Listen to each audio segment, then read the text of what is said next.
Hermione's small boyfriend was now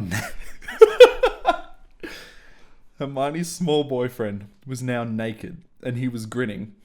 What the hell was all that about? He teased. Hello everybody, it is Regulus here, and welcome back to the channel. Today we're going to be taking a look at another AI generated text, and this one is a whole Harry Potter book called Harry Potter and the Little Prince, written using AI. So let's jump straight into it with Chapter 1, The First Year. Harry Potter knew that the only way to get a good night's sleep would be to spend it dreaming about his favourite person. But his dreams didn't stay that way. In truth, the only way for Harry to get the dreamy quality that he needed was to get very drunk. After all, drinking was only really useful if you knew that the other person was going to be able to see you when you opened your mouth, okay? Off to a good start. It's the night before the first day, he groaned at his reflection on the bed. His reflection was in the pale black robes, black glasses, gold rings, and thickly puffed black boots he was wearing. He sighed and turned away from his bedroom to the wall where he had been sleeping for a few hours. It was as white as the wall behind him, and the only illumination was from the pale night sky overhead. So he was sleeping on a wall. He's got walls around him and no roof, alright? No matter what I get drunk and do, I'm still going to dream about you, Harry thought. You know how it is with boys. He smiled a little and got up to go find a bottle of whiskey. He turned the corner, stopped by the bathroom. In front of the toilet stood a naked man in black robes. Oh, Harry felt an overwhelming urge to run away. Harry, do you remember what we said when we were arguing about the Weasley twins? Look at us. We're gonna get married, and then you'll tell us to shove our face into a brick or something. Well, we were right. They did shove our face into bricks, but we won't shove our face into anything else. So we're going to be careful. The man in black robes chuckled to himself. I lost the voice midway through because I didn't know what was going on. Harry stared at the man in the robe in disbelief. Headmaster, do you know where I'm going? You're going to the Great Hall of Hogwarts. You'll remember it, the headmaster said. I am so glad you're here. I've been looking forward to seeing you. So is this Dumbledore? Standing naked in his bathroom? Harry was surprised to see that the headmaster was wearing his normal robes. But he knew he was not the only one. He had seen the headmaster wearing his robes before, but he had never seen him in his usual attire. What? Harry wondered if the headmaster was the headmaster. He wondered if he had been a little too friendly with the headmaster earlier. Excuse me, headmaster, but would you mind explaining how you ended up here? I'm sorry, but I had to go get Harry Potter and the boy who lived, the headmaster replied. He looked very tired, but it did not matter. Harry was surprised to see the headmaster had a boy in his arms, and the boy looked at him with eyes wide open. Please, headmaster, Harry said. I can't believe it. The headmaster looked at the boy in his arms, and he looked very confused. Who are you? The headmaster asked. The young boy looked up at the headmaster, his green eyes bright and blue hair unruly. I'm a Gryffindor, remember? He replied. Yes, you're going to a Gryffindor camp. We're going to have a few adventures and maybe do a lot of fun. But first, you have to find out what's inside Hogwarts, the headmaster grinned. Now off you go. The boy in grey robes disappeared. Harry thought to himself, what the hell is going on? Harry was still shaken up when the headmaster spoke again. Now then, yes, Harry, you are the boy who lived. I'm sorry, you will not be joining us in the afterlife. I'm very sorry, Harry. Oh no. Harry was afraid. I'm not a Death Eater, headmaster. I am the man who is trying to save people from their lives. I would never harm people.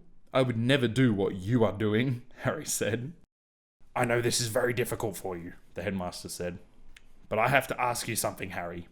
Do you know how to use magic? Harry's face was very red.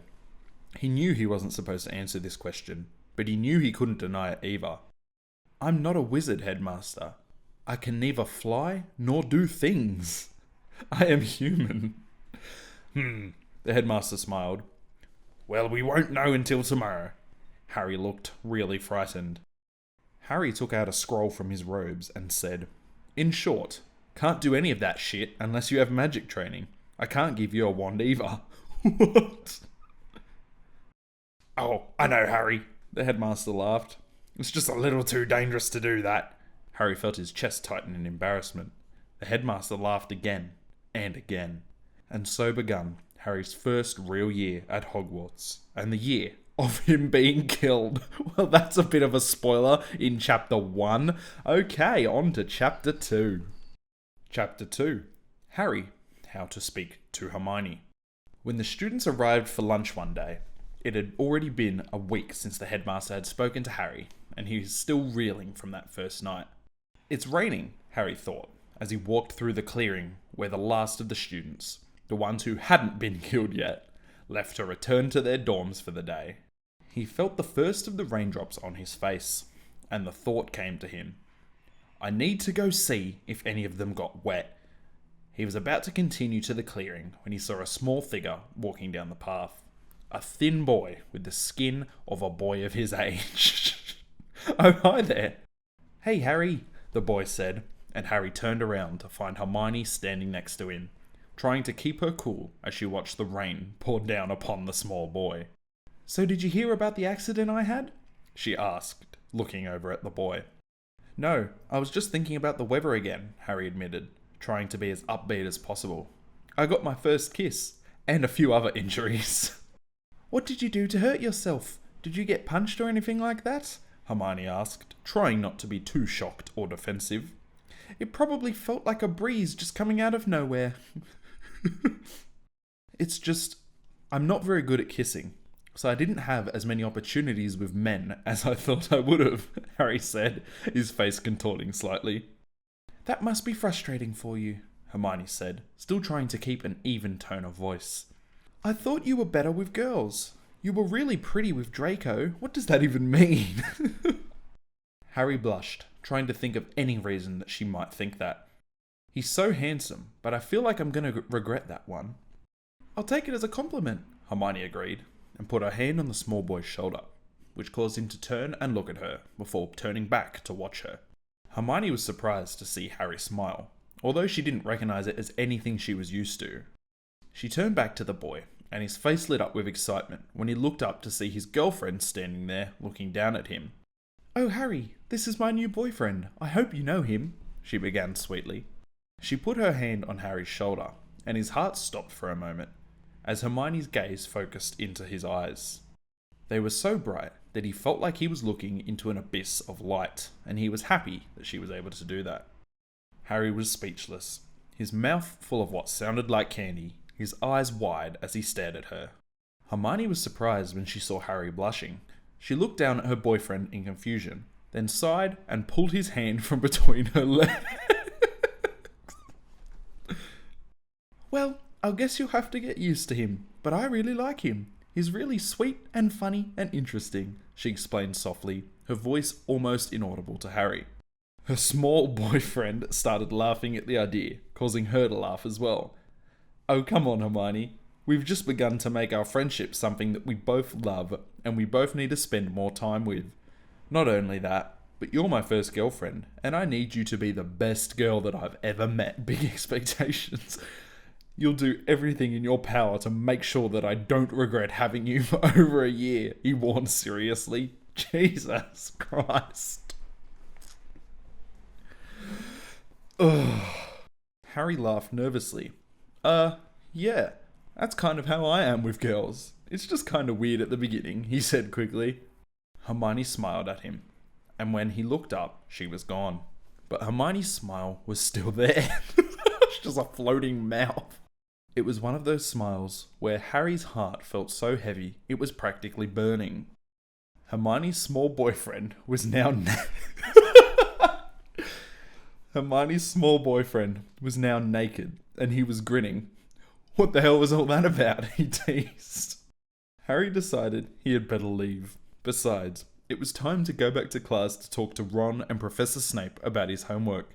He waved to the naked boy before him and then disappeared into the hall. Oh, that's the end of chapter 2. Well, guys, I think that is going to be the end of this video. Oh, it's so good to get back into this botanic stuff. It just makes you laugh almost more than anything else. It's ridiculously good. If you guys want to see more, make sure to leave a like. I'll probably record, honestly, the rest of the book. I think there's about 12 or 14 chapters or something like that. So if we can get a chapter every, or 2 chapters every episode, that'd be awesome. We can smash through. I just don't want the video to be like 2 hours long. Anyway, yeah, guys, if you enjoyed, make sure to leave a like, comment, subscribe, and stay tuned for more naked boys.